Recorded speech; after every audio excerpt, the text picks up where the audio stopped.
Waking up this morning, I know you can see that reflection over there. Let me close that for the moment. Was waiting for that thing to turn on this entire time.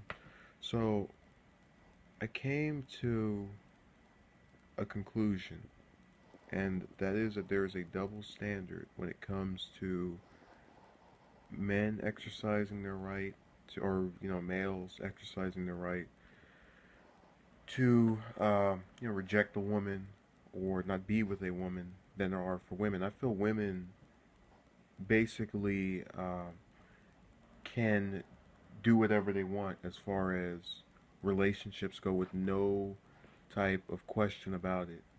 I mean, I was at one point told um, that, because I was upset about this was back when I cared, some woman saying, no, I was like, I don't get a chance or whatever. I was just kind of lamenting, and it was mainly not necessarily directed towards her so much as just, continuously the same thing happening over and over again. And one of these, yeah, this woman that I knew, told me that the woman didn't owe me any explanation, which was correct. But then at a later point tells me that my standards are too high. And I'm kind of sitting here with a look of confusion. Um, because this woman just, with no explanation chooses to reject me. And I am told that she can just do that without saying anything. It's her right. But the moment I try to do the same thing, when I, have one of my rare opportunities of, oh, this person might be interested, I'm suddenly the one whose standards are too high. That same woman that, said no to me is still single now. That was almost 2 years ago.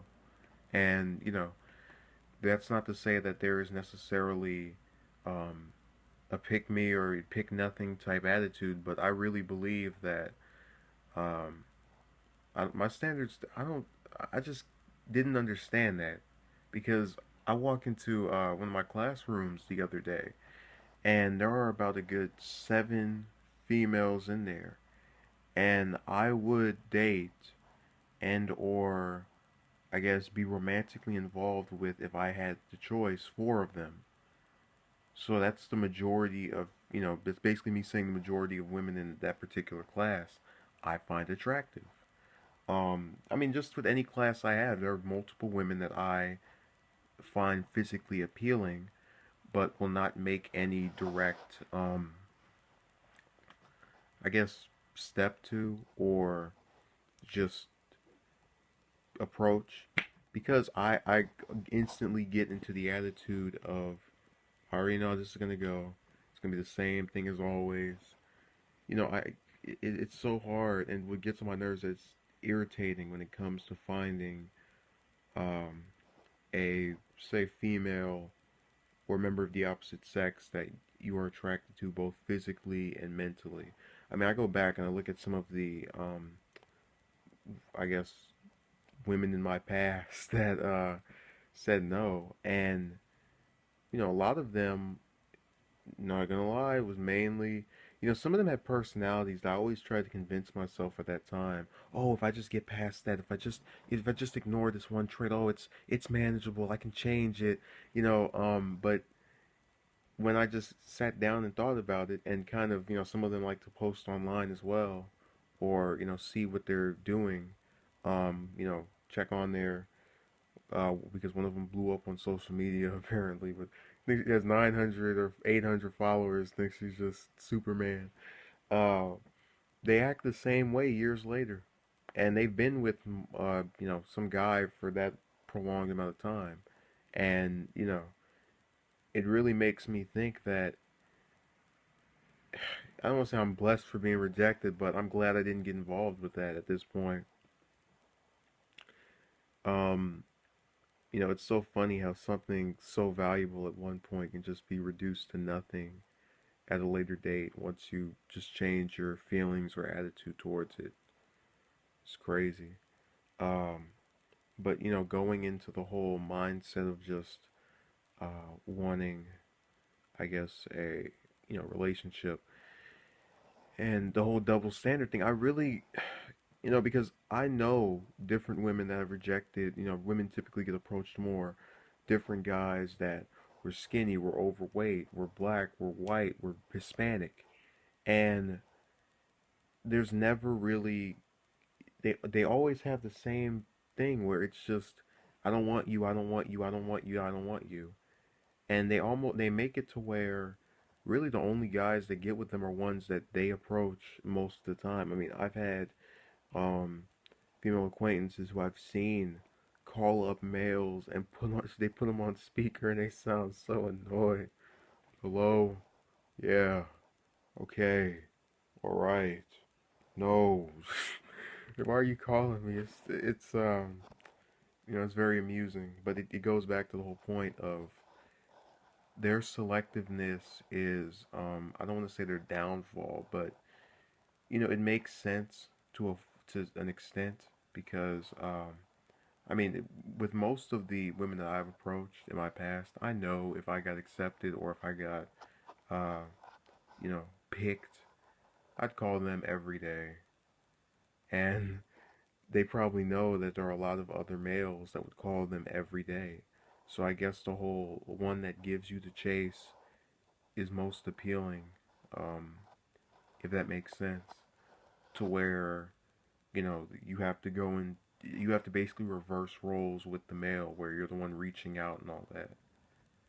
And I've had similar situations where I try to avoid getting involved with, I guess, women that I think I might become attached or accustomed to, and so I purposely make it to where I don't message somebody daily or recurringly enough to where it annoys them.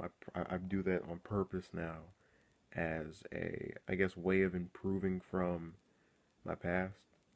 Um, and sort of, going back to the preference topic, that's, I think, part of it. Why they have that preference is that they want to be the aggressor as far as, reaching out is concerned. But I don't see how it's my fault that I'm not attracted to someone because, you know, a lot of times in my past, I always thought the whole purpose of dating was that maybe you start off being physically or some other way attracted to them, and then you go and speak with them and get to know them. I thought that was the purpose of dating. I'm crazy for that, I know.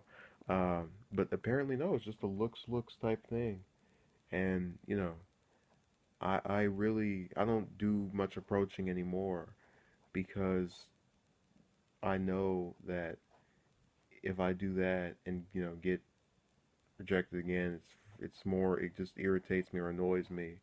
And so I purposely try to stay in almost a bubble where, just go run your errands, go, do your duties, and, you'll be safe from getting your feelings hurt or anything else. Um, but you have several different scenarios that could come about. I acknowledge that, but what gets on my nerves is that every time these scenarios go astray or one of these romantic approaches goes in a bad way. I like how I did a little rap verse there. You'll always have somebody, whether it be a classmate, a close friend, an associate, an acquaintance, going around and saying, "Oh well, if you just change the standards, if you just lowered your standards," because see, a lot of them get this idea that I just want to get something to have sex with, um, and I don't. This might sound crazy, just absolutely insane, but I would rather not have just any. I don't know. I don't even know what you would call a concubine if the only thing I'm going to do with them is have sex or have something to. I want somebody that has a personality and uh, that I actually enjoy being around. It's not. There's really nothing else to say. Um, because I can go pay for a hooker online if I really just want sex, but I don't. Like I really feel as if that shouldn't be what mainly draws me to somebody. that makes, I know that's again just talking crazy here, but that's how I feel. I don't want something or someone that the only purpose, they have, at least for me, is, oh, I can't wait to, you know, perform a sexual act upon their, it's just stupid. So, that's just my whole um, slice of pie.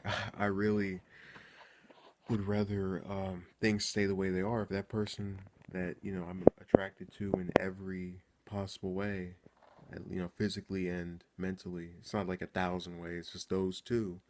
If that person doesn't exist, I'd rather just stay single. And I know that person exists because I've seen that person multiple times. See, people have this misconception that um, if you are attracted to someone, you know, well, they always talk about the right one will come along. Well, I've multiple times met women that I thought were the right one.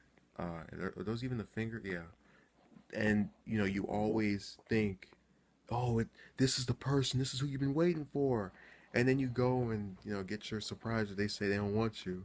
It's like, wow. And then you see them, talking to some dude with his pants hanging off of his butt, and that's their right one. Um, and it's so irritating because it's like trolling almost. Yeah, I know people have heard of internet trolling. This is real life dating trolling where you meet this person, there's all these good traits, and then what happens? They reveal that they don't see any of that in return in yourself. It's like, wow. But yeah, that right one talk has to stop. You'll find the right I get so sick of hearing that. I've heard that year after year, month after month. I ought to make just a little calendar, a chronological list of all the days where I talk to someone and they say that. That is so annoying. And then what's worse is that um, when women that I'm attracted to but won't say I am attracted to tell me that is again another big troll, because it's almost as if they're saying, well, we are close to the same age, uh, but this other person might be get out of here. So yeah, I really can't stand that.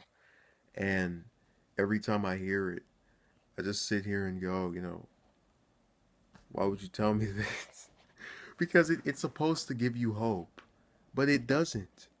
At least for me, because I've multiple times met women that I was so very very much attracted to that I thought were different enough from each other to where it wouldn't end the same way, and it usually on some occasions has ended because they don't want anybody at all. I'm just like, okay, well, maybe next year, year after that, and you come back to them 2 or 3 years later, they still don't want anybody at all. And you catch them in the bathroom making out with some guy, and you realize they were just lying to you this whole time.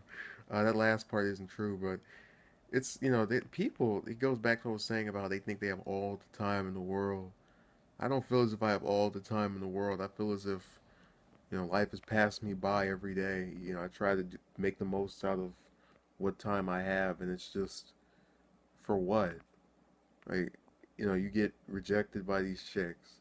You get them telling you that you're not good enough, basically, or you don't appeal to them. Then you see them with these guys that you don't even think are that good anyway. I mean, like, really, only one time ever has a woman that I've been attracted to gotten with a guy where I said, yeah, he's a good person. That's the only one time. Um, Now, granted, in other cases, I didn't even meet the person or the guy, so I just kind of left it at, where's that finger coming from? This little finger that, okay, there it is. I never met the guy, so I always kind of had a reluctance to even say anything type attitude. But now, I see them with these different males, and I always just think, what is appealing about them? What is good about these? What do they have? Like, a lot of them don't have cars. They don't have. I mean, like, I always thought the alpha male was someone who had a good vehicle, handled business, maybe had a promising future. I don't know. I just feel as if I have most of that, and it's like you still just what is you have to be Superman? I mean, I really just sit here and just like, wow. That's why I hate thinking about this or talking about it, but I have to because this is my way of venting, so I don't write another novel and take even longer.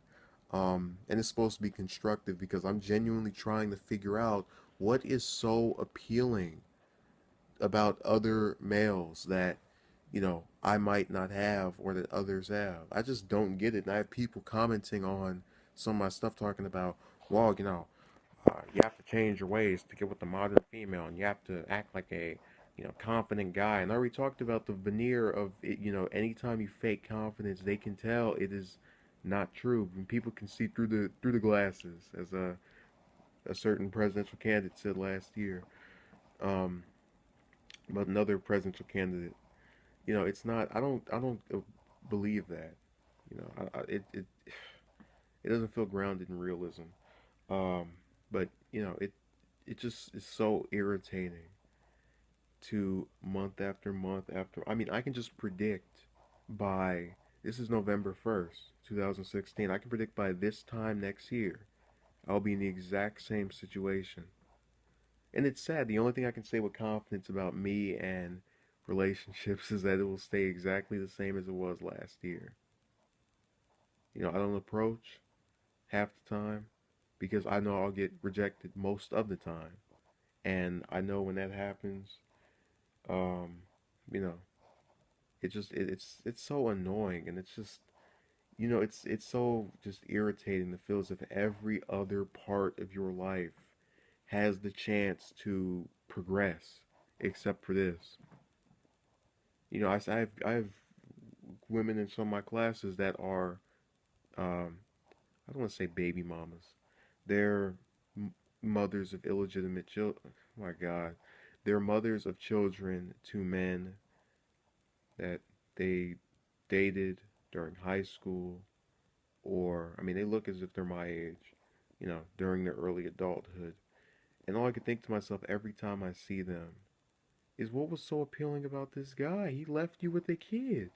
I wouldn't do that. I wouldn't. I know I wouldn't because I won't, get with anybody. And it seems as if he just got with somebody and, had this happen. And, all right, well, I'm out. And I know this to be true because they'll sit over there and spill their business out to everybody. I mean, throughout 2 years of being of last year high school and, this first year of college, I've seen 4 different women that either have kids or are pregnant. What is good about that? I don't get it. But yeah, this whole thing makes no sense to me still after months and months and months and months. So yeah, thank you for watching and have a good day.